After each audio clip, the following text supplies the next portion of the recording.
Hello, I am Parberway. This video is for Agma Schwa's cursed Conlang Circus thing. Link will be somewhere. Deteposaduruki, also known as Fifi Tipo Fingzang Sederapat Geisish Pon Sadgai, is an oligosynthetic Auxlang. I made this language 2 years ago because I don't need the promise of fame and fortune to make a cursed language. That is just what I do. So this language doesn't have the over-the-top phonological mayhem or whatnot that other languages might have, but what it does have. Take this anecdote. I made another language that was specifically intended to be a cursed joke language, and I decided to enter this language instead, because it is more cursed. You will see. Deteposaduruki is an oligosynthetic Auxlang. Two words that do not normally go together, and really should not ever. In the video announcing the contest, it was said that one might make a cursed a posteriori conlang, maybe the worst Auxlang imaginable. This implies that Auxlangs are a posteriori, which, in the case of many popular Auxlangs, such as Votgil or Lingua de Planeta, is not really the case.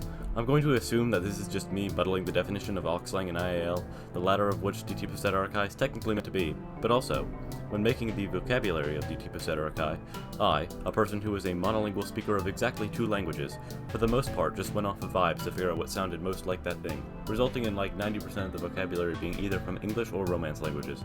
So for all functional purposes, Deteposaduruki is a posteriori, so I suppose I am entering this in the a posteriori category, though, as you will see, functional purposes is not a phrase that will be further required when describing this language. I'm just going to breeze through the phonology because it's not this language's specialty. Here's all the consonants. This is, in my opinion, a better, more balanced consonant inventory than almost any actual Auxlang out there. The vowels, on the other hand, are what would happen if you threw 9 darts at a vowel-shaped dartboard and asked a native English speaker who knew nothing about linguistics to imagine what each vowel would sound like.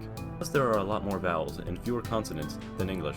I borrowed the consonants H, J, and W to be vowels. This has the side effect that now what is represented by V. Why did I do it this way? Aw. The maximum syllable structure is CVC, but it is fine, in certain cases, to have 2 bouts of CVC against each other in a word.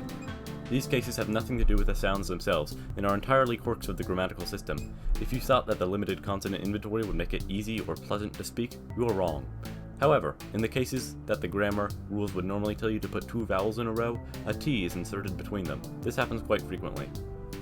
Now because the language is oligosynthetic, the base vocabulary is pretty small, so instead of saying something like bread, you would say watery crushed grain, but crucially, this all gets combined into one big word.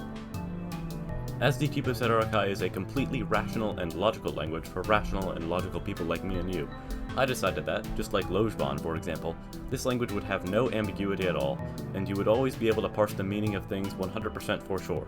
But if Lojban was the world's best GUI, then Deteposaduruki is graphing calculator notation.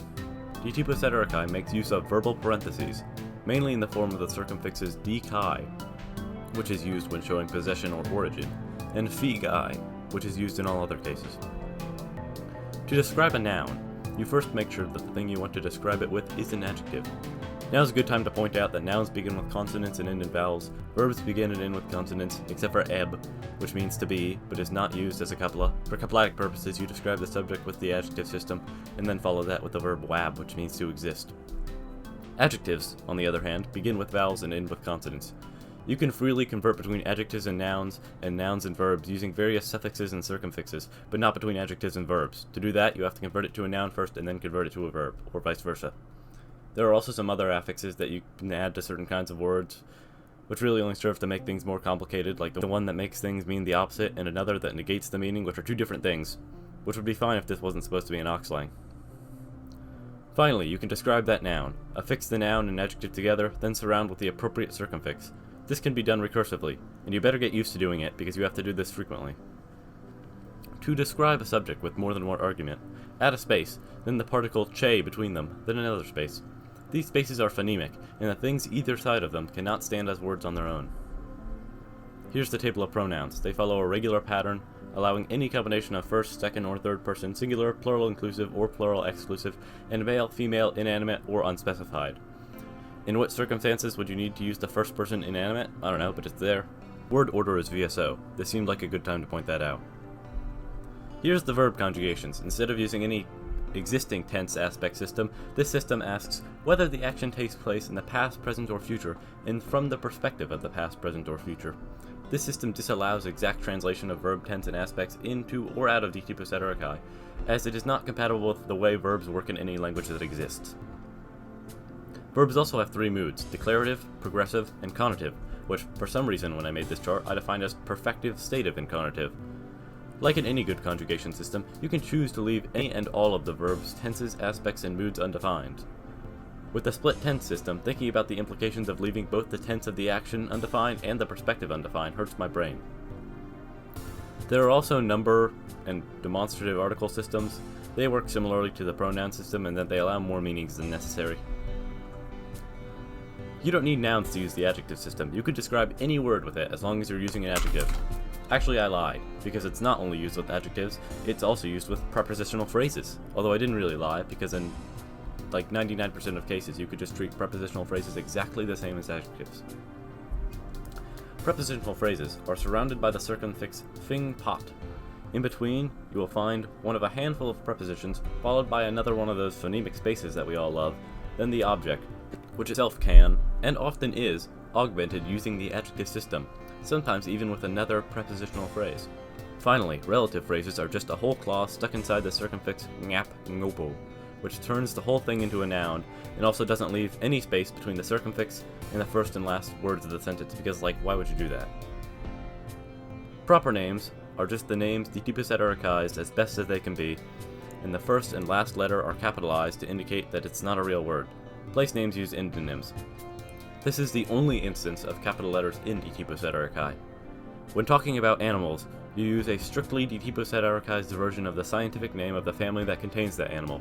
If you want to be more specific, you use the unmodified Latin genus and species name in italics. Non-count nouns don't exist. Deteposaduruki counts all nouns. What would normally be called non-count nouns in lesser languages are treated as plurals, except when you have one of them. So you would say something like waters when you have more than one molecule of the hydrogen monoxide, but water when you only have one. There is only one interjection, shy. It stands for all expletives and interjections. The number of shy stringed together indicates the severity of the profanity. A single shy means something as benign as darn. Once you get past 4, you are no longer suitable for TV. Here's the B-movie sentence. Fide pishgai fi pud pam fing seg fi pei shurs fing veing fi turura pot che sha che a supperak gai che a chai y duff ish gai fi turura di tor eris lit kai fi teb pam fi tesek ape fing fabe ngap fi met fing par fi chup pon esh gai pot guy disaway let kai ngopo pot guy fide pishe guy shy fifi tor pam ush ash ufogin urk guy lab de pis fifi chutin pam imont guy ngapsus Pine Pam Shy Y Goad Ngopo Guy. Do you hear that playing? Links to all the things are in the description. All the documentation is on CWS, but I also included a link to where you can see the lexicon on my website if that's more your style. Goodbye.